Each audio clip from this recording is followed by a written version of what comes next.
recently innocently watched a video from BookMovieGuy called Bookish OCD First Editions. Yeah, that was a mistake.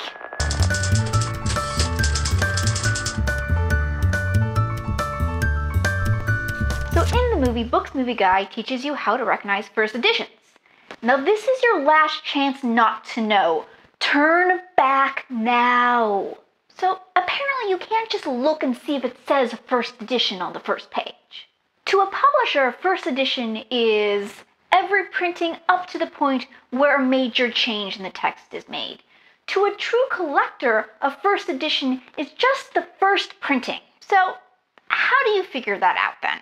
Well, you should go to the copyright page, and on there is a number line, not the ISBN, an actual number line.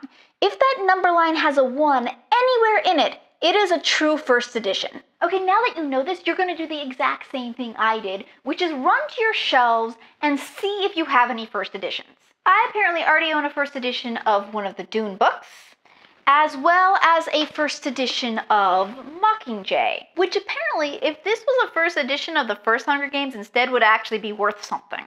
The very next thing you're going to do is find a used bookstore on which you can practice your newfound skill, which I did. And I have a new hobby, collecting books which I love, but nobody else thinks is valuable. Yet. Mark my words, soon the world will know their brilliance and these books will be invaluable.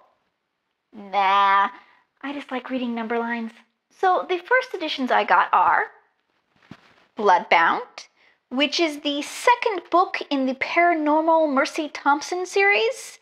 She's a mechanic, which is my favorite part. Yeah, and there's vampires and there's werewolves, but mainly she's a mechanic. Marilyn The Magician by Patricia Reed. This book is out of print, so I was really excited just to find it, let alone that it was a first edition. Accidental Goddess by Linnea Sinclair. Yes, this cover is kind of hilarious, and the first chapter makes absolutely no sense, but I still love this book. Also by Linnea Sinclair, Finders Keepers, very good. Solace by Gail Carriger, a paranormal steampunk series, which is well worth the read. A first edition of Twilight by Stephanie Meyer, which is strangely not very valuable. Maybe it's because the book is kind of controversial. I don't know. A book by one of my favorite romance authors, Amanda Quick, Lie by Moonlight.